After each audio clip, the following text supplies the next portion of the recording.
ओम नमो भगवते वासुदेवाय।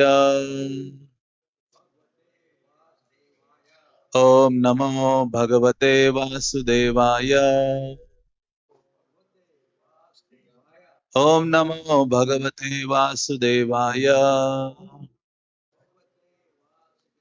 ओम अज्ञानतिमिरान्धस्य ज्ञानाञ्जनशलाकया चक्षुरुन्मिलितं येन तस्मै श्रीगुरवे नमः। श्रीचैतन्यमनोभीष्टं स्थापितं येन भूतले स्वयं रूपा कदा मह्यं ददाति स्वपदान्तिकम्। हे कृष्ण करुणा सिन्धो दीनबन्धु जगत्पते गोपेश गोपिका कान्त राधा कान्त नमस्तुते। तप्त कांचन गौरांगी राधे वृंदावनेश्वरी वृषभानुसुते देवी प्रणमामि हरिप्रिये। वाञ्छाकल्पतरुभ्यश्च कृपा सिन्धुभ्येव च पतितानां पावनेभ्यो वैष्णवेभ्यो नमो नमः। जय श्री कृष्ण चैतन्य प्रभु नित्यानंद श्री अद्वैत गदाधर श्रीवासदि गौर भक्तवृंद। हरे कृष्णा कृष्णा कृष्णा हरे हरे हरे राम राम राम हरे हरे। हरे कृष्णा। तो हम प्रत्येक रविवार को श्रील प्रभुपाद लीलामृत से पढ़ते हैं, जिसका लेखन श्रील सत्स्वरूप दास गोस्वामी महाराज ने किया है, और उस अध्याय 25 है। अध्याय का शीर्षक है हमारे गुरु महाराज ने अपना कार्य पूरा नहीं किया है। तो हम सबने सुना था पिछले रविवार को कि किस प्रकार से श्रील प्रभुपाद जी ने अपना लगभग 2 या 2.5 महीने सैन फ्रांसिस्को में बिताए और वहां भक्तों को दीक्षा दी, जगन्नाथ बलदेव सुभद्रा की स्थापना की, और उसके पश्चात श्रील प्रभुपाद जी अभी वापस न्यूयॉर्क के लिए निकल रहे हैं। तो श्रील प्रभुपाद का ये दूसरा केंद्र था जो श्रील प्रभुपाद ने शुरू किया था। और जब निकल रहे थे तो प्रभुपाद ने कहा, मैं वापस आ सकता हूं यदि आप सब मिलकर जगन्नाथ जी की रथ यात्रा बड़े उत्साह के साथ और विशाल उत्सव का आयोजन करेंगे, तो मैं वापस सैन फ्रांसिस्को आ सकता हूं। तो भक्त लोग बहुत रो रहे थे। श्रील प्रभुपाद जब एयरपोर्ट में निकले तो भक्त रोने लगे। तो श्रील प्रभुपाद जी सोचते हैं कि मैंने ये कोमल या छोटे पौधे लगाए हैं और मेरा कर्तव्य है उनका देखभाल करना। तो श्रील प्रभुपाद जी वापस सैन फ्रांसिस्को आए हैं अभी, और आते ही श्रील प्रभुपाद ने देखा कि भक्तों में बड़ा उत्साह है, और साथ ही साथ जो केंद्र उन्होंने शुरू किया था उसको श्रील प्रभुपाद ने जो शुरुआत की थी उसको और थोड़ा सुंदर सुव्यवस्थित ढंग से भक्तों ने वहां तैयारियां की थी। नया रंग दिया था, नाना प्रकार के चित्र लगाए गए थे। तो प्रभुपाद जी देखकर आनंदित हो जाते हैं। और फिर दूसरे दिन श्रील प्रभुपाद जी आकर भक्तों के संग में कीर्तन करने लगते हैं और चैतन्य चरितामृत की चर्चा करने लगते हैं। तो प्रभुपाद ने उससे पहले कीर्तन शुरू किया तो प्रभुपाद ने देखा कि अरे, ये जो कीर्तन में ये सारे जो मेरे बच्चे हैं ये काव काव कर रहे हैं। देखा कि मेरा 2 महीने का संग न होने के कारण आध्यात्मिक रूप से ये सारे जो युवा जन हैं बहुत कमजोर हो गए हैं। तो इसलिए हमें शक्ति मिलती है संग से। इसी कारण से भक्त प्रयास करता है किसी ना किसी प्रकार से भक्तों के संग में रहूं। इसलिए तो ग्रंथों को पढ़ना, भक्तों के संग में आकर श्रवण कीर्तन करना, हरि नाम का उच्चारण करना, नाना प्रकार की सेवाएं भक्तों के संग में आकर जब करते हैं तो हमारा पोषण होता है और आध्यात्मिक जीवन में हमें बल मिलता है। उस बल के द्वारा हम आगे बढ़ते हुए या आध्यात्मिक जीवन में अग्रसर होते हैं। तो श्रील प्रभुपाद जी प्रवचन देने लगे और प्रभुपाद ने देखा कि इनको संग की आवश्यकता है। तो प्रवचन के पश्चात एक युवा ने पूछा कि क्या ऐसा है कि कुछ लोग कृष्ण की शरण में आते हैं और कुछ लोग नहीं आते? तो प्रभुपाद ने कहा, इसका उत्तर एक ही है, स्वतंत्रता। जीव भगवान से स्वतंत्र है। भगवान ने जीव को स्वतंत्र ताकि जो इच्छा करने की स्वतंत्रता है वो प्रदान की है, जिस कारण से कुछ जीव कृष्ण के शरण में आते हैं और कुछ जो कृष्ण के शरण में नहीं आते। तो आज हम पढ़ना शुरू करेंगे। स्वामी जी से हर एक कुछ पूछना चाहता था। दिन भर भक्त उनके कमरे में आते जाते रहते। वे व्यवहारिक प्रश्न पूछते या दार्शनिक प्रश्न, और उन्होंने फिर स्वामी जी से आदान प्रदान का पुराना तरीका अपना लिया। स्वामी जी अच्युतानंद को फिर बताने लगे कि दोपहर के खाने के लिए क्या पकाया जाए। उन्होंने उसे समझाया कि एक दक्ष सेवक अनुमान लगा लेता है कि उसका स्वामी क्या चाहता है, इसके पहले कि स्वामी उसकी मांग करे। तो श्रील प्रभुपाद जी का संग का लाभ उठाने के लिए ये सारे भक्तगण तत्पर थे, और आकर श्रील प्रभुपाद से कई प्रकार के या तो दार्शनिक प्रश्न हो या भक्तिमय जीवन में कुछ व्यवहारिक विपदाएं हैं जिनका सामना करना है, तो उनसे संबंधित प्रश्न ये सब भक्तगण श्रील प्रभुपाद से पूछते थे। और जो अच्युतानंद थे, प्रभुपाद के लिए कुकिंग किया करते थे, वो आकर पूछते हैं कि आप क्या पकाया जाए। तो प्रभुपाद ने कहा, सेवक का गुण क्या होता है, वो जो स्वामी है उनको वो जानता है, और अनुमान के आधार पर क्या बना सकते हैं वो निश्चय करता है। सत्स्वरूप प्रभुपाद को टीचिंग ऑफ लॉर्ड चैतन्य की सबसे ताजा टंकित प्रति दिखाने आया। यद्यपि सत्स्वरूप के निर्धारित कार्य में कोई अंतर नहीं आया था, लेकिन चूंकि अब प्रभुपाद और वो आमने सामने थे, इसलिए उसे लगा कि टाइप और संपादन का काम उसे अधिक जिम्मेदारी से करना चाहिए। उसने पूछा कि क्या वो जन कल्याण विभाग की नौकरी से इस्तीफा दे दे। प्रभुपाद ने कहा नहीं। तो ये जिन्होंने ये ग्रंथ लिखा है, श्रील प्रभुपाद लीलामृत, ये प्रभुपाद के शुरुआत के शिष्यों में से एक है, उनका यहाँ वर्णन हो रहा है। और ये सत्स्वरूप दास गोस्वामी के रूप में अभी भी इस आंदोलन में सेवारत है। तो ये सत्स्वरूप दास गोस्वामी श्रील प्रभुपाद, क्योंकि प्रभुपाद जब अमेरिका गए तो अपना टाइपराइटर भी साथ में लेकर गए थे, और प्रभुपाद जी टाइपिंग किया करते थे अपने ग्रंथों का काम। वहां पहुंचने के बाद भी प्रभुपाद ने कंटिन्यू रखा। तो फिर धीरे धीरे उनके एक भक्त ने प्रभुपाद को डिक्टाफोन दिया, जिसमें प्रभुपाद कैसेट्स रिकॉर्ड करते थे। ये सारे जो ग्रंथ प्रभुपाद ने लिखे वो बोल कर लिखे हैं। तो प्रभुपाद जी वो सारे ग्रंथ बोलते थे, और उसको जाकर उनके जो शिष्यगण थे वो टाइप किया करते थे। जब ये टीचिंग ऑफ लॉर्ड चैतन्य या चैतन्य महाप्रभु की शिक्षा नामक जो ग्रंथ है, वो प्रभुपाद ने बोल बोल कर लिखा था, तो उसका टाइपिंग का काम सत्स्वरूप दास ने किया था, और वो प्रभुपाद जी के पास आकर दिखाता है। प्रभुपाद जी आनंदित होते हैं। फिर वो जब से प्रभुपाद के संग में वो आए थे, तो उनको बाहर जाना, बाहर का कार्य करना अच्छा नहीं लगता था। तो वो जन कल्याण जो गवर्नमेंट का विभाग है उसमें वो नौकरी करते थे। तो उन्होंने प्रभुपाद को कहा कि प्रभुपाद जी, मैं उसको छोड़ देता हूँ, अपने नौकरी का त्याग कर देता हूँ और पूरा समय आपकी सेवा में लगाता हूँ। तो प्रभुपाद ने कहा नहीं, अभी वो समय नहीं आया है। क्योंकि शुरुआत के 7-8 भक्त थे जो बाहर किसी ना किसी प्रकार का जॉब किया करते थे, और उससे जो धन आता था थोड़ा बहुत वो प्रभुपाद को देते थे, और ये जो केंद्र था न्यूयॉर्क का, वो आगे बढ़ रहा था। जदुरानी ने प्रभुपाद के आवास के बाहरी कमरे में चित्र बनाने का कार्य जारी रखा।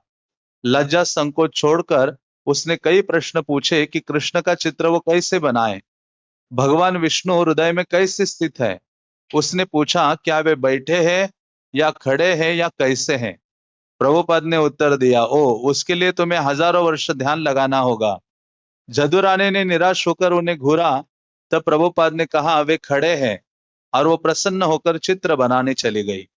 तो जो भी इस आंदोलन में चित्र बनाए गए हैं वो कोई मनगढ़ंत ढंग से नहीं बनाए गए।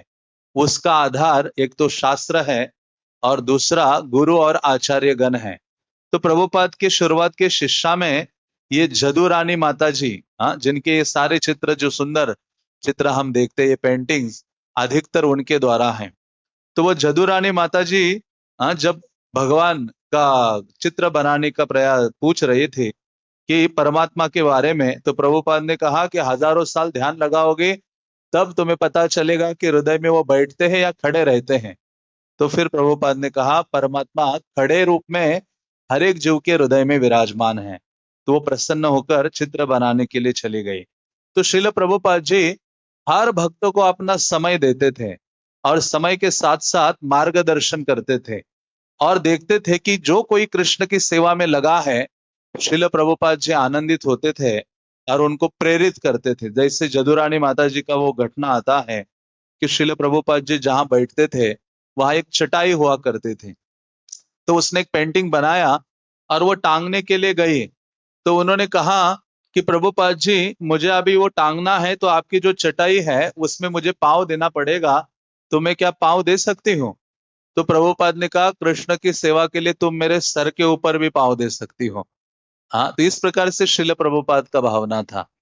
हाँ, तो ऐसे श्रील प्रभुपाद जी जब देखते थे कि कोई भक्त थोड़ा भी एक स्वाभाविक रूप से कृष्ण सेवा के लिए तत्पर है, तो प्रभुपाद जी आनंदित होते थे, उत्साहित होते थे, क्योंकि गुरु का कार्य है कृष्ण की सेवा में लगाना शिष्यों को। और जब कोई शिष्य कृष्ण की सेवा स्वयं होकर करने के लिए तत्पर होता है, तो आध्यात्मिक गुरु सबसे अधिक आनंदित होते हैं। प्रभुपाद जी चैतन्य चरितामृत में लिखते हैं तात्पर्य में कि कोई गुरु कोई शिष्य धन लाता है, वहां लिखते लाइफ मेंबर बनाता है, तो ये नहीं कि उससे बहुत अधिक प्रसन्न हो रहे हैं। नहीं, गुरु कब आनंदित होते हैं? जब शिष्य का मन कृष्ण में लग रहा है, शिष्य निरंतर कृष्ण का स्मरण में निमग्न हो रहा है। ये देखकर जो आध्यात्मिक गुरु है, जो वास्तविक गुरु है, वो बहुत अधिक आनंदित होते हैं। तो श्रील प्रभुपाद जी का वो स्वभाव था, जब वो देखते थे अपने शिष्यों को कृष्ण की सेवा में लगे हैं और स्वयं होकर कृष्ण में अपना मन लगा रहे हैं, तो प्रभुपाद जी को बहुत आनंद होता था। जब जदुरानी ने कमजोर स्वास्थ्य की शिकायत की, तो प्रभुपाद ने अच्युतानंद से कहा कि उसे दिन में 2 बार दूध मिलना चाहिए। बाहर के कमरे में जहां टंकन, पेंटिंग और कभी कभी इमारत का काम भी होता था, खुलने वाली खिड़की में से प्रभुपाद ने एक दिन देखा कि जदुरानी भगवान चैतन्य के संकीर्तन दल का चित्र बना रही थी। जो ही वह चित्र के नीचे महामंत्र के शब्द अंकित करने लगी, प्रभुपाद ने खिड़की में से पुकारा, महामंत्रों को वहां ना अंकित करो। हाँ, तो श्रील प्रभुपाद जी ने जब देखा कि वो एक पेंटिंग बना रही है और जिसमें चैतन्य महाप्रभु और उनका संकीर्तन दल यहाँ है ना जो दिख रहा है, तो ये जो पेंटिंग बना रहे थे, तो वो बनाते बनाते नीचे हरे कृष्ण महामंत्र लिखने के लिए तैयार हो रही थी, अंकित कर रही थी। तो प्रभुपाद ने खिड़की से देखा दूर से और उनको कहा कि हरे कृष्ण महामंत्र वहां अंकित मत करो, किंतु आपने इसे यहां अंकित करने को कहा था। उसने कहा, मैंने अपना विचार बदल लिया है, हरे कृष्ण चैतन्य महाप्रभु के नीचे नहीं होना चाहिए। तो प्रभुपाद ने कहा, हरे कृष्ण महामंत्र जो है नीचे नहीं होना चाहिए। तो प्रभुपाद ने पहले तो ये उपदेश इंस्ट्रक्शन दिए थे, लेकिन बाद में बदल लिए। एक एक करके प्रभुपाद न्यूयॉर्क के अपने सभी पुराने अनुयायियों से मिले। गर्ग मुनि मंदिर के कोषाध्यक्ष थे, जिसने हरे कृष्ण रिकॉर्ड और अगरबत्ती की अच्छी बिक्री के बारे में बताया। Rai Ram back to Godhead का संपादक, जिसने अपनी खराब पाचन शक्ति के बारे में बात की। और रूपानोग, जिसके पास अच्छी नौकरी थी पर जिसे अपनी पत्नी को कृष्ण भावनामृत के संबंध में आश्वस्त करने में कठिनाई हो रही थी। मकान मालिक श्रीमान चुटे तक प्रभुपाद के पास आ धमके लड़कों के व्यवहार के विरुद्ध शिकायत करने। तो अभी लगभग 2.5 महीने के उपरांत श्रील प्रभुपाद जी सैन फ्रांसिस्को से न्यूयॉर्क आए थे। तो हर कोई अपना जो कंप्लेंट लेकर, अपनी जो प्रश्नावली है, वो सब लेकर वहां पहुंचे थे। इतना ही नहीं, बल्कि जो स्टोर फ्रंट उन्होंने किराए पर लिया था, वो मकान मालिक भी आ गया कि प्रभुपाद जी, आपके जो लड़के हैं उनके बारे में मेरी बहुत सारी शिकायतें हैं। प्रभुपाद की भेंट माइकल ब्लूमर्ट से भी हुई, जो नवागंतुक था। माइकल विनाशकारी मादक द्रव्य सेवन के अनुभवों के विषय में किसी मनोचिकित्सक से परामर्श करता रहा था। जब से वो मंदिर आने लगा था, उसके माँ बाप स्वामी जी को एक दूसरी विनाशकारी शक्ति मानने लगे थे। लेकिन स्वामी जी से मिलने के बाद मिसेस ब्लूमर्ट उनकी प्रामाणिकता स्वीकार करने लगी थी, यद्यपि उनके पति को संदेह बना हुआ था। तो वो प्रभुपाद के पास, क्योंकि उन दिनों ये सारे जो युवा जन थे, अपने माता पिता, धन आदि सब छोड़कर हिप्पी के रूप में रास्ते में पड़े रहते थे, शराब नशा आदि कर कर, और कुछ ठीक ठाक युवा थे, उनके वो भी अपने माता पिता को छोड़कर चले जाते थे। तो यहाँ एक ऐसे युवा है जिनका नाम माइकल ब्लूमर्ट है, जिनसे अ, प्रभुपाद की बात हो रही थी, और वो प्रभुपाद के प्रति आकर्षित हो गए थे और प्रभुपाद के साथ आ गए थे। तो उनके माता पिता को बहुत बुरा लग रहा था। उनकी माँ तो कह रही थी कि ये जो स्वामी जी है ना, ये एक अलग से विनाशकारी शक्ति है, हमारे बच्चों को लुभाते हैं और अपनी ओर ले लेते हैं। श्रीमान ब्लूमर्ट, श्रील प्रभुपाद ने कहा, तुम्हारी पत्नी अधिक बुद्धि वाली है। श्रीमान ब्लूमर्ट ने कहा कि वे चाहते थे कि उनका लड़का डॉक्टर बनकर लोगों की सेवा अधिक व्यवहारिक ढंग से करे। प्रभुपाद ने तर्क किया कि डॉक्टर इतने अधिक थे, फिर भी लोग दुख भोग रहे थे, परंतु कृष्ण भावनामृत में डूबा व्यक्ति दूसरे व्यक्ति को दुख से पूर्ण मुक्ति दिला सकता था। इसलिए कृष्ण भावनामृत के प्रसार का कार्य अधिक मूल्यवान था। श्रीमान ब्लूमर्ट आश्वस्त नहीं हुए, परंतु वे राजी हो गए कि वे माइकल को भक्तों के साथ रहने देंगे और उसका मनोचिकित्सक के पास जाना बंद कर देंगे। वे स्वामी जी का आदर करने लगे, यद्यपि उनसे उनकी असहमति बनी रही। तो जब ये माइकल के माता पिता प्रभुपाद के पास आए थे और प्रभुपाद से चर्चा कर रहे थे, तो उन्होंने कहा, हम तो चाहते हैं कि हमारा जो लड़का है वो डॉक्टर या इंजीनियर बने और लोगों की सेवा करे, हाँ, विशेषतः डॉक्टर बने। तो प्रभुपाद ने कहा, क्या आवश्यकता है, हाँ, इतने अधिक डॉक्टर तो वैसे ही पड़े हैं, सब लोग लगे हैं जनता की सेवा में, लेकिन आज तक लोगों के जीवन का जो दुख है वो कम नहीं हुआ है। हाँ, तो उससे अच्छा क्या है, कृष्ण भावनामृत का प्रचार करना, हर जीव को कृष्ण भावना प्रदान करना। क्योंकि हर जो जीव है दुखी है, चाहे धन हो, उसके पास पद हो, संसार की सारी सुविधाएं क्यों ना हो, हाँ, वो व्यक्ति सुखी नहीं है। तो इसलिए प्रभुपाद कहते हैं, क्योंकि कृष्ण आनंदमय अभ्यासात है, कृष्ण का स्वभाव क्या है, आनंद से परिपूर्ण है, रसो वैसा रसमय है। तो उनका जो अंश है कृष्ण जीव, वो भी आनंद की खोज में लगा हुआ है, लेकिन इस संसार में आनंद प्राप्त नहीं कर पा रहा है जब तक वो कृष्ण भावना के संपर्क में नहीं आता। तो प्रभुपाद ने कहा, प्रचार करना ये सबसे बड़ा परोपकार है, सबसे बड़ा हित किसी जीव का करना है तो उसको कृष्ण के चरण में लाकर शरण प्रदान करना। इसलिए प्रभुपाद कहते थे कि अधिकतर जो भारतीय है वो पाश्चात्य जगत में जाते हैं भीख मांगने के लिए, कि मैंने इतनी पढ़ाई की है, मुझे आप ये अपना नौकर बना के रखो और धन आदि दे दो। तो प्रभुपाद ने कहा, मैं पाश्चात्य जगत में भीख मांगने के लिए नहीं आया, हमारे पास इतना अद्भुत वैदिक खजाना है जिसका वितरण करने के लिए मैं आया हूं। तो इसलिए प्रभुपाद जी कहा करते थे कि भारत जो सोने की चिड़िया है, वो वास्तव में इसी कारण है कि जो आध्यात्मिक धन, आध्यात्मिक जो परंपरा हमारे पास है वो संसार में किसी के पास नहीं है, और इसका हम यदि वितरण करते हैं तो ये सर्वोच्च परोपकार का जो कार्य है वो कहलाता है। इसलिए चैतन्य महाप्रभु भी ये परोपकार करने के लिए आए हैं। महाप्रभु ने कहा, भारत भूमि ते अहिल मनुष्य जन्मजार, जन्म सार्थक करी कर परोपकार। जिस व्यक्ति का भारत भूमि में जन्म हुआ है उस व्यक्ति को क्या करना चाहिए, अपना जन्म सार्थक करना चाहिए और साथ ही साथ दूसरे जीवों पर परोपकार करना चाहिए। परोपकार क्या है, जीवों को कृष्ण नाम प्रदान करना, जीवों को कृष्ण संदेश देना, जीवों के हाथ में इन ग्रंथों का वितरण करके कृष्ण प्रदान करना। तो प्रभुपाद जी बहुत स्थिर थे। हाँ, तो प्रभुपाद जानते थे कि जीवों का जो मूल कल्याण है वो कृष्ण भावना से ही हो सकता है। हाँ, प्रभुपाद जी एक प्रवचन में कह रहे थे कि मेरे पास कई लोग आते हैं और कहते हैं कि स्वामी जी आप तो मंदिर बनाते जा रहे हो, इतने सारे देशी विदेशी लोगों को लेकर नाचते गाते रहते हो, आपको तो हॉस्पिटल खोलने चाहिए, हाँ, लोगों का कल्याण करने के लिए। प्रभुपाद ने कहा, वो मेरा काम नहीं है।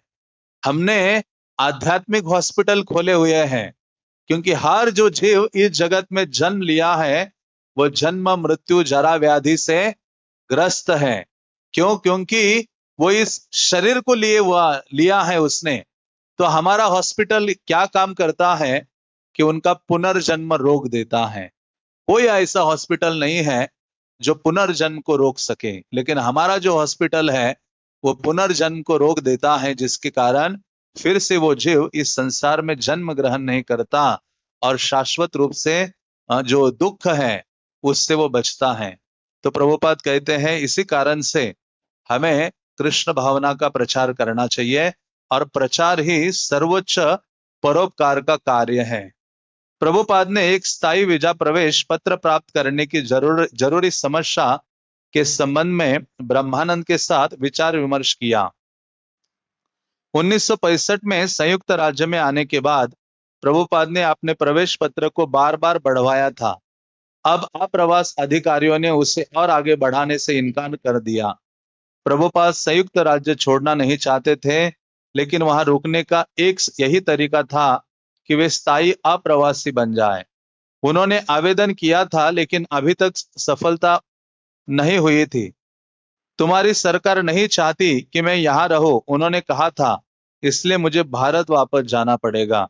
तो जो प्रभुपाद के पास वीजा का प्रॉब्लम था, तो प्रभुपाद जी बीच बीच में बढ़ाते थे, लेकिन अभी एक समय ऐसा आया कि वो जो अधिकारी थे उन्होंने कहा, स्वामी जी आपका जो वीजा है वो हम बढ़ा नहीं सकते। तो प्रभुपाद अपने शिष्यों को कहते हैं कि तुम्हारी जो सरकार है वो मुझे यहाँ रहने नहीं दे रही है, मुझे भारत वापस जाना पड़ेगा। स्वामी जी के भारत वापस जाने की संभावना दहलाने वाली थी। उनके शिष्य केवल ये मानने को तैयार हुए थे कि वे उन्हें छोड़कर संयुक्त राज्य में अन्यत्र प्रचार के लिए जा सकते थे। यदि उन्हें भारत वापस जाना पड़ा, शिष्यों को डर लगा कि वे फिर सांसारिकता में जा फंसेंगे।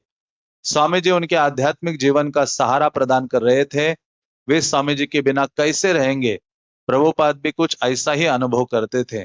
तो उन भक्तों को इतना दुख लग रहा था, जैसे ये वाक्य सुना कि मुझे भारत जाना पड़ेगा, तो भक्त मानो अंदर से एक सुनामी आ गई हो।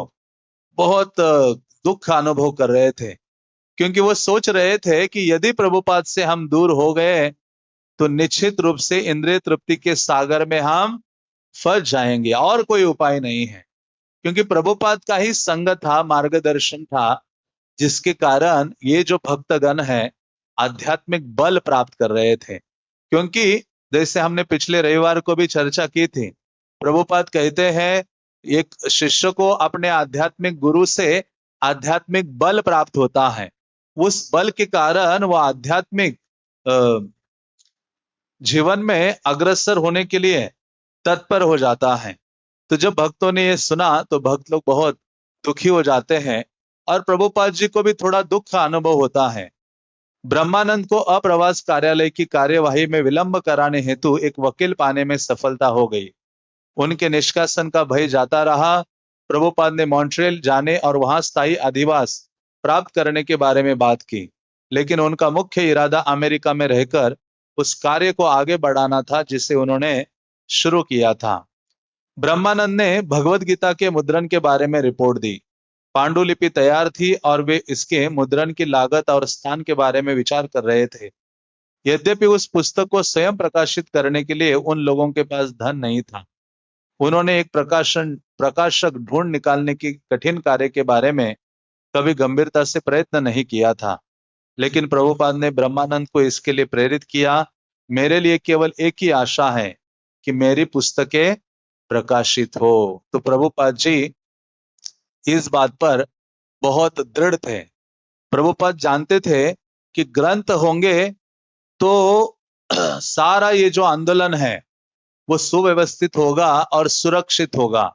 प्रभुपाद ने कई बार कहा था कि किस कारण से आगे चलकर ये आंदोलन, ये मंदिर सारे नष्ट हो जाए, लेकिन किसी कोने में एक पुस्तक कहाँ पड़ी हो और वो किसी को प्राप्त हो तो ये आंदोलन फिर से जीवित हो सकता है। इतना शक्तिशाली है ये जो प्रभुपाद के ग्रंथ है, साधारण नहीं है। मतलब कोई कितना ही अधम पतित जीव क्यों ना हो, वो इतनी सर्वोच्च योग्यता प्राप्त करता है, जो योग्यता बड़े बड़े तपस्वी, बड़े बड़े सन्यासी प्राप्त नहीं कर सकते, जो योग्यता प्रभुपाद के ग्रंथों का अध्ययन करने से प्राप्त होती है। तो श्रील प्रभुपाद जी ने शुरुआत से लेकर अपने जीवन के अंतिम क्षण यहाँ वृंदावन में ग्रंथों के महत्व के बारे में बताया है, और जीवन के अंतिम क्षण तक श्रीमद् भागवतम का अनुवाद करते रहे। ऐसी स्थिति में अनुवाद करते रहे जब उनके हाथ नहीं हिल रहे थे, न शरीर का कोई अंग हिल रहा था। हाँ, केवल वो उच्चारण कर पा रहे थे। भक्तगण संस्कृत पढ़कर सुनाते थे और प्रभुपाद जी इंग्लिश में व्याख्या प्रदान करते थे और उसका अनुवाद करते थे, क्योंकि प्रभुपाद जानते थे कि जीवों का कल्याण किसी चीज से होगा तो ये जो श्रीमद् भागवतम और ये ग्रंथ रूपी जो रत्न मैं दे रहा हूं, इसी के द्वारा ही जीवों का कल्याण होगा। जीवों के कल्याण के लिए अन्य कोई उपाय इस संसार में नहीं है। और वैसे ही देखा जाता है, अधिकतर जो भक्त बने हैं वो ग्रंथों का अध्ययन करके बने हैं, और जो भक्त इस आंदोलन में स्थिर होकर अभी तक अभ्यास कर रहे हैं भक्ति का, वो केवल इन ग्रंथों के अध्ययन के कारण ही है। तो प्रभुपाद जी का जो संग है वो ग्रंथों के माध्यम से प्राप्त होता है। एक बार किसी रिपोर्टर ने पूछा कि स्वामी जी, आप मर जाओगे तो क्या हो जाएगा, आपके आंदोलन का क्या होगा जब आप मृत्यु को प्राप्त होगे? तो प्रभुपाद ने कहा, मैं कभी मरूंगा नहीं, मैं अपने ग्रंथों में हमेशा के लिए जीवित रहूंगा।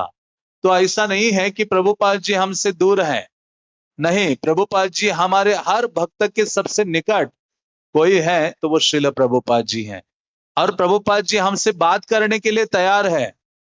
हाँ, तो इसलिए प्रभुपाद के ग्रंथों को पढ़ना होगा, ग्रंथों को अपने हाथ में लेकर पन्नों को पलटना होगा, और बारंबार प्रभुपाद जी की जो वाणी है उसको दोहराना होगा। तो ऐसा करेंगे तो प्रभुपाद जी का जो सबसे शक्तिशाली संग है वो हमें प्राप्त होता है, और हम आध्यात्मिक जीवन में पुनः बलशाली हो जाते हैं।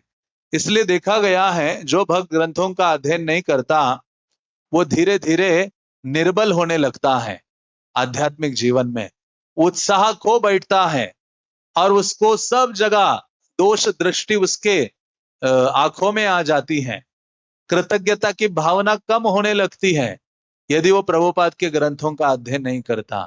तो इसलिए प्रभुपाद के जो ग्रंथ है वो अद्भुत है, और जिनका अध्ययन करना परम आवश्यक है। इसलिए प्रभुपाद ने जोर दिया कि इन ग्रंथों का वितरण होना चाहिए, और इन ग्रंथों का अधिक से अधिक भाषाओं में प्रकाशन होना चाहिए। प्रभुपाद जब ग्रंथ आता था छपकर, तो प्रभुपाद जी हाथ में लेकर ऐसा जब देखते थे तो प्रभुपाद कहते कि मुझे ऐसा महसूस हो रहा है कि मैंने पूरे संसार को जीत लिया है, ऐसा प्रभुपाद कहते थे।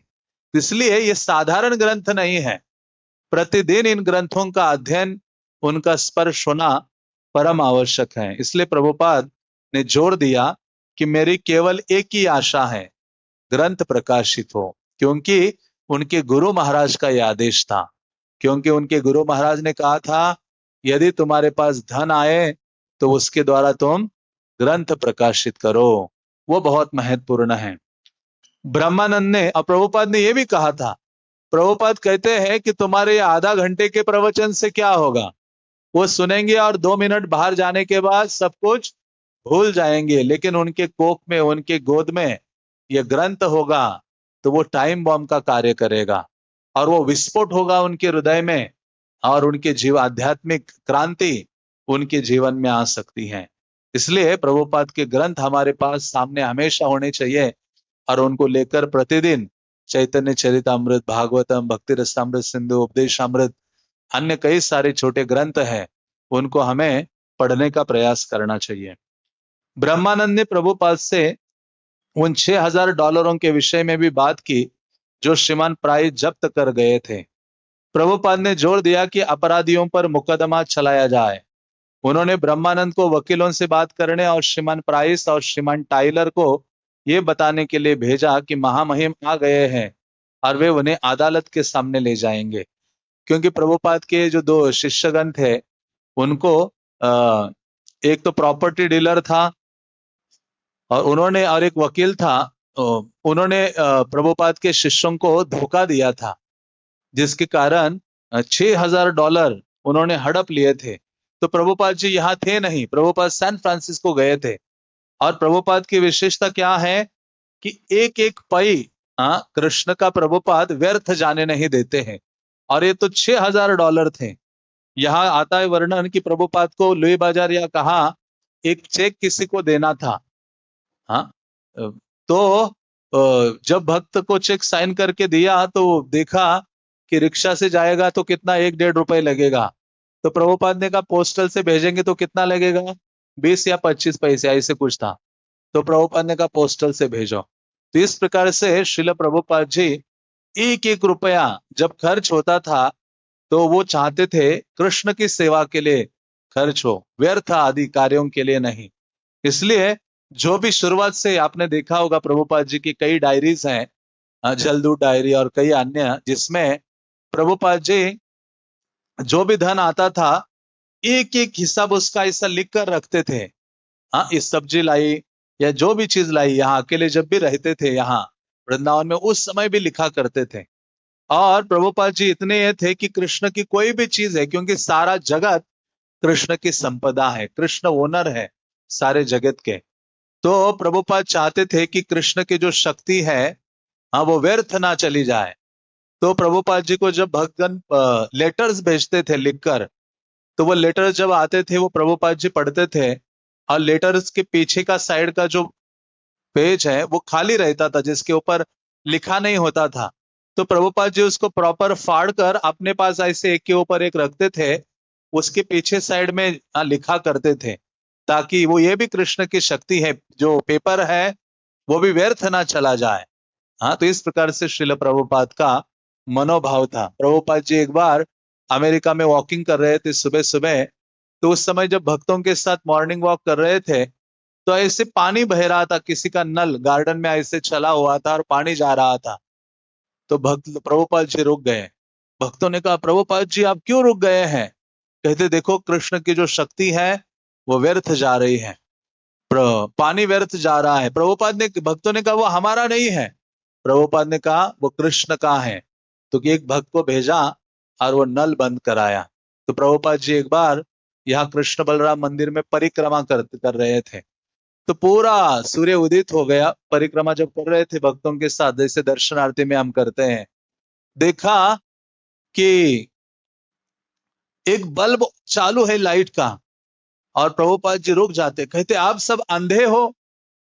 तो भक्तों ने कहा प्रभुपाद जी नहीं, हमें सब दिखाई दे रहा है, आपको ये नहीं दिखाई दे रहा है कि एक जो बल है ये कृष्ण की शक्ति है जो व्यर्थ जा रही है।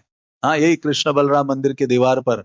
हाँ, तो प्रभुपाद ने कहा ये कृष्ण की शक्ति है, व्यर्थ नहीं जाना चाहिए। तो प्रभुपाद जी बहुत कृष्ण भावना भावित थे, हर चीज कृष्ण से संबंधित देखते थे। तो यहाँ उनके शिष्यों को फंसाकर $6,000 ये जो प्रॉपर्टी डीलर और एक व्यक्ति ने हड़प लिए थे, तो प्रभुपाद ने कहा उनको बोलो कि हम आपको खींचेंगे, कोर्ट में खींचेंगे यदि आप हमारा धन वापस नहीं करेंगे। इस पर वे नरम पड़ गए।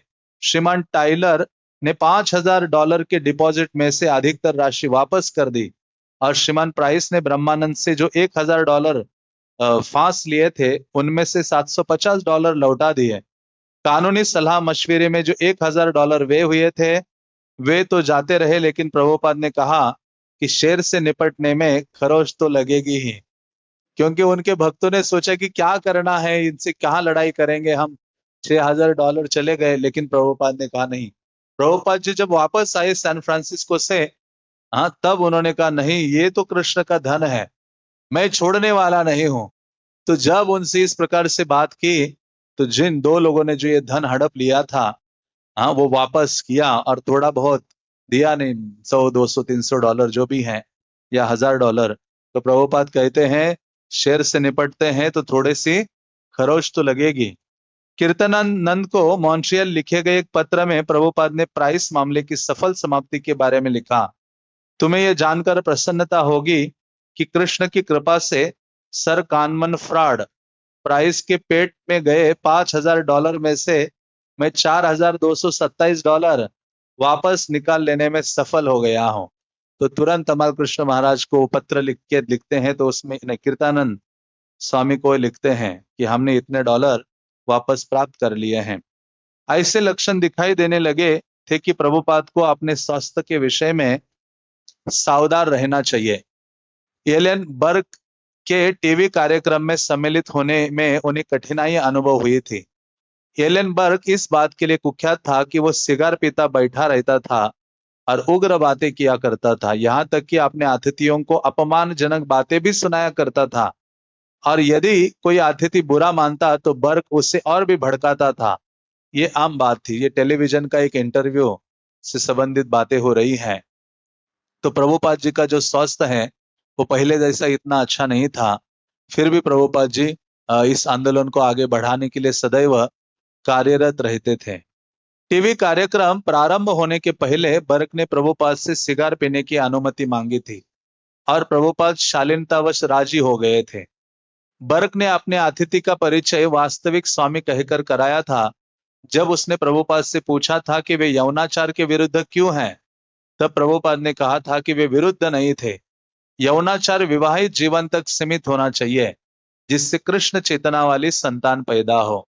तो ये जो व्यक्ति है मिस्टर बर्ग, ये टेलीविजन में इंटरव्यू या मुलाकात कराता था, लेता था। और प्रभुपाद जी को जब इंटरव्यू के लिए बुलाया तो स्वामी जी, क्या मैं सिगरेट पी सकता हूं आपसे बातें करते हुए? तो प्रभुपाद जी ने मना नहीं किया। प्रभुपाद जी ने कहा आप पी सकते हो। और उसने तुरंत इस बात को जोड़ दिया कि स्वामी जी, आप तो यौनाचार के विरुद्ध लग रहे हो। तो प्रभुपाद कहते नहीं, हम उसके विरुद्ध नहीं है, लेकिन वो सीमित मात्रा में हो और विवाह के बाहर यौनाचार ना हो, तो जिसके द्वारा केवल कृष्ण चेतना से युक्त जो संतान है वो उत्पन्न हो, तो वो उचित है। किंतु बर्ग आग्रह करता रहा था कि वैवाहिक जीवन के बाहर यौनाचार में क्या बुराई थी। प्रभुपाद ने उत्तर दिया था कि मानव जीवन का असली उद्देश्य आत्मोपलब्धि है। जब किसी का मन यौनाचार के लिए नए नए साथियों की खोज में लगा रहता है, तब आत्मोपलब्धि के लिए आवश्यक मानसिक शांति बनाए रखना असंभव हो जाता है। तो प्रभुपाद जी उनको समझाते हैं, क्योंकि वो सारे जो लोग हैं वो पाशविक जीवन को ही व्यतीत कर रहे थे। पाश्चात्य जगत में यौनाचार पशु के समान है। प्रभुपाद जी कहते हैं कि सुअर के समान यौनाचार में लगे हुए हैं, क्योंकि इस जगत में जो सर्वोच्च आनंद है वो यौनाचार में है। जो मैथुन सुख है उसको सबसे अधिक इस संसार में सर्वोच्च आनंद किसी चीज में कहा गया है तो वो यौनाचार में है। तो प्रभुपाद ने कहा मानव जीवन इस चीज के लिए नहीं मिला है। और इस बात को आप प्रभुपाद प्रवचन सुनते हैं तो हर प्रवचन में प्रभुपाद इस बात को दोहराते हैं कि मनुष्य जीवन का उद्देश्य प्राप्त करना हो तो मनुष्य को ये यौनाचार के कार्यकलापों से दूर रहना होगा। जब तक व्यक्ति इस भौतिक भोग करने के कार्य के प्रति आसक्त रहेगा, तब तक कृष्ण भावना को वो समझ नहीं सकता या कृष्ण भावना में अग्रसर नहीं हो सकता। और इससे वो ये मनुष्य जीवन जो आत्म उपलब्धि के लिए मिला है, आत्म साक्षात्कार के लिए मिला है, वो खो सकता है। इसलिए प्रभुपाद कहते हैं ग्रह मेधिम सुखम ही तुच्छम, कि ये जो यौनाचार का जो सुख है उसको तुच्छ कहा गया है, उससे ऊपर उठना होगा। इसलिए शास्त्र कहते हैं कृष्ण की लीलाओं को समझने का और वर्णन करने की योग्यता उसी व्यक्ति में है जो व्यक्ति काम से पूर्ण रूप से रहित है। जब किसी का मन यौनाचार के लिए नए नए साथियों की खोज में लगा रहता है, तब आत्मोपलब्धि के लिए आवश्यक मानसिक शांति बनाए रखना असंभव हो जाता है। बर्ग इससे सहमत हो गया था। वस्तुतः उस दिन उसका व्यवहार सब दिनों से अच्छा रहा। अंत में उसने प्रभुपाद को एक बहुत सम्मोहक सज्जन कहा था। प्रभुपाद को उन्होंने कहा कि ये बहुत मोहित करने वाला ऐसे व्यक्तित्व है। तो वो भी प्रभुपाद से प्रभावित हो जाता था, क्योंकि प्रभुपाद बहुत सज्जन व्यक्तित्व थे। जब श्रील प्रभुपाद मंदिर को लौट रहे थे तो उन्होंने बताया कि टीवी के प्रकाश से उनके सिर में इतना दर्द हुआ था कि एक बार उन्हें लगा था कि वे और अधिक वहां नहीं रुक सकेंगे, क्योंकि प्रभुपाद का जो इंटरव्यू हो रहा था तो बहुत बड़ी बड़ी लाइटें और उनका जो प्रकाश है, जिसके कारण श्रील प्रभुपाद का जो सर है दर्द के मारे मानो फटा जा रहा था। इसके बाद एक दिन रूपानुग ने, जो प्रभुपाद के आसन के निकट एक व्याख्यान के दौरान बैठा था, देखा कि जब वे बोल रहे थे तो उनका हाथ कांप रहा था। महीनों पहले एक रिकॉर्ड तैयार कर लेने के बाद प्रभुपाद में प्रातःकाल में कीर्तानंद ने देखा था कि प्रभुपाद रात भर सोए नहीं थे और उन्होंने बीच में दिल के रुक जाने और हिलडुल न पाने की शिकायत की थी। तो प्रभुपाद जी, अभी 70 साल से अधिक उनकी आयु थी, 72 ईयर्स से भी ज्यादा थे। तो प्रभुपाद जी लेकिन एक युवा व्यक्ति की भांति दिन रात प्रचार और सेवा के कार्य में लगे रहे थे और अपने स्वास्थ्य, अपने शरीर की उनको परवाह नहीं थी। केवल इस आंदोलन को आगे बढ़ाने के लिए वो तत्पर थे और सारे जो युवा जन हैं उनका मार्गदर्शन करने के लिए प्रभुपाद जी तत्पर थे।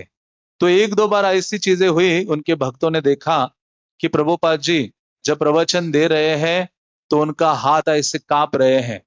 और एक बार कीर्तनानंद महाराज ने देखा कि रात भर श्रील प्रभुपाद जी सो नहीं पा रहे हैं।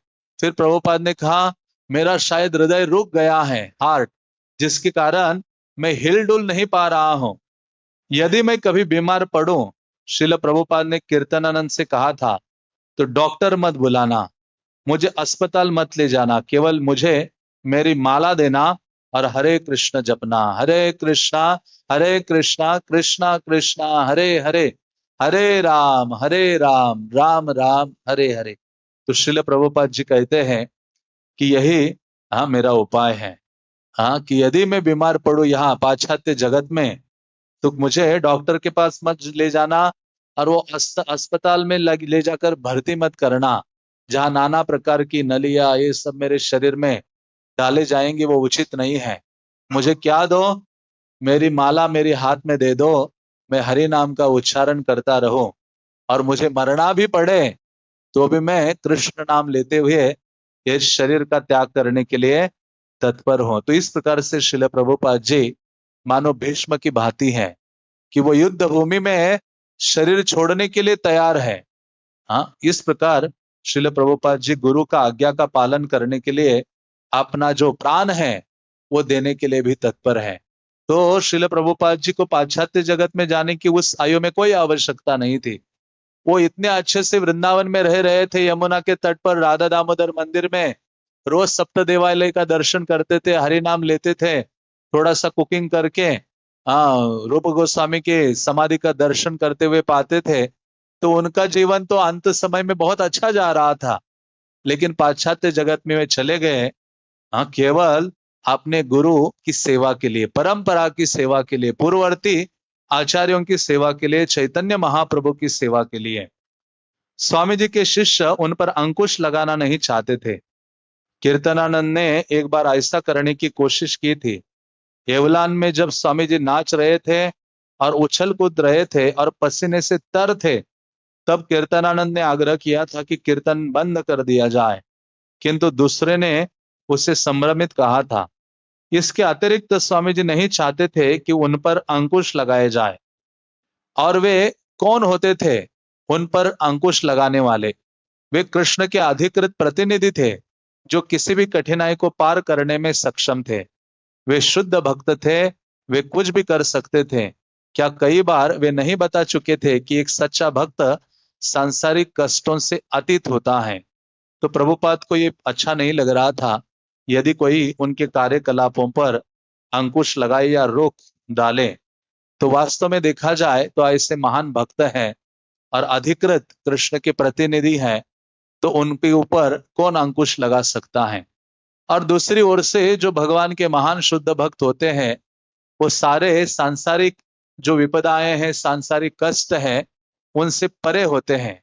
स्वामी जी ने एक शिष्य की बीमार दादी को धीरज देने के लिए एक पत्र लिखा था। तो प्रभुपाद जी स्वयं बीमार हैं, लेकिन फिर भी एक शिष्य के दादी के लिए, ग्रैंड मदर के लिए पत्र लिखते हैं। हमारे सभी कष्ट इस बाह्य शरीर के कारण हैं। यद्यपि हमें कभी कभी शारीरिक कष्ट सहने पड़ते हैं, विशेषकर वृद्धावस्था में, तब भी यदि हम में भगवत चेतना है तो हम कष्ट अनुभव नहीं करेंगे। इसलिए सबसे अच्छी चीज यही है कि हम निरंतर भगवान के पवित्र नाम का जप करें। तो प्रभुपाद ने सारे शास्त्रों का जो सार है वो प्रस्तुत कर रहे हैं। और वास्तव में चैतन्य महाप्रभु जो चीज देने के लिए आए हैं, उस बात को बारंबार प्रभुपाद जी अपने आचरण से, अपने व्याख्यानों के माध्यम से, अपने पत्रों के माध्यम से भक्तों तक उस बात को पहुंचा रहे थे। हाँ, चैतन्य महाप्रभु कीर्तनीय सदा हरि, हाँ, इस बात को देने के लिए आए हैं। इसलिए भक्ति सिद्धांत सरस्वती ने कहा कि हम एक मंत्र से दीक्षित हैं, और वो मंत्र क्या है? कीर्तनीय सदा हरि। तो प्रभुपाद जी एक भक्त की जो दादी है वो बीमार थी, और वो कष्ट से बहुत कष्ट पा रही थी। तो उसको धीरज देने के लिए श्रील प्रभुपाद ने उनको लेटर लिखा, और प्रभुपाद ने कहा सारे कष्टों की जड़ हमारा ये शरीर है। कई बार हम सोचते हैं कि धन एकत्र करूं या बड़ा बड़ा पद, नाम आदि सब चीजें जीवन में प्राप्त करूं, मैं कष्ट से बचूंगा, लेकिन नहीं। हाँ, कष्ट, ये जो शरीरम व्याधि मंदिरम, जिस शरीर को हम बचपन से वृद्धावस्था तक ढो रहे हैं, वही सबसे ज्यादा कष्ट देने वाला है।